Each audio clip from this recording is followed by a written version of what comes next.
ஒரு பெரிய பசுமையான காட்டுல பாலா என்ற புலி இருந்தது. அதுக்கு ஒரு நல்ல நண்பன் இருந்தான். அவன் பேரு கண்ணன் என்ற யானை.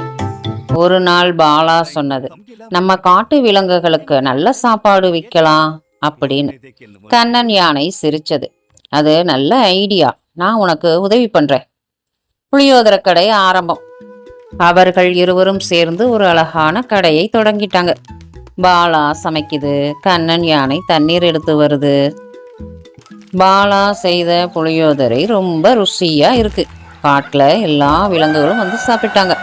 முயல் சொன்னது, இது சூப்பர். குரங்கு சொன்னது, இன்னும் கொஞ்சம் கொடுங்க.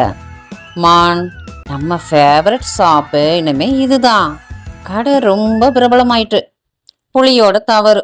ஒரு நாள் பாலா நினைச்சது, இப்போ நம்ம கடை ஃபேமஸ், கொஞ்சம் பொருட்களை குறைச்சா லாபம் அதிகமா வரும்னு.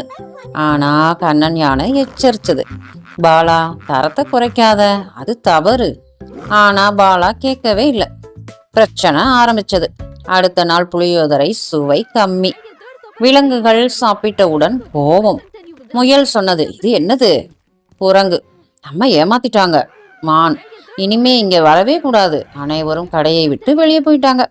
யானையின் அறிவுரை. பாலா கவலைப்பட்டு உட்கார்ந்தது. அப்போ கண்ணன் யானை சொன்னது, பாலா, லாபம் முக்கியம் இல்ல, நம்பிக்கை தான் முக்கியம். அதை கேட்டதும் பாலாவுக்கு உணர்ச்சி வந்தது. மாற்றமும் மன்னிப்பும். அடுத்த நாள் மீண்டும் நல்ல பொருட்களுடன் சூப்பரா புளியோதரையை செய்தது. பாலா எல்லோரிடமும் மன்னிப்பு கேட்டது. கண்ணன் யானையும் உதவி செய்தது. விலங்குகள் எல்லாம், சரி நீ மாறிட்ட, நாங்களும் உன்னை மன்னிச்சிட்டோம் அப்படின்னு சொன்னாங்க. அந்த நாள் முதல் பாலா கண்ணன் சேர்ந்து நேர்மையா கடையை நடத்தினாங்க. அவர்களின் கடை மீண்டும் சூப்பர் ஹிட் ஆனது. கதையோட நீதி, நல்ல தரமும் நேர்மையும் இருந்தால்தான் நம்பிக்கை நிலைக்கும்.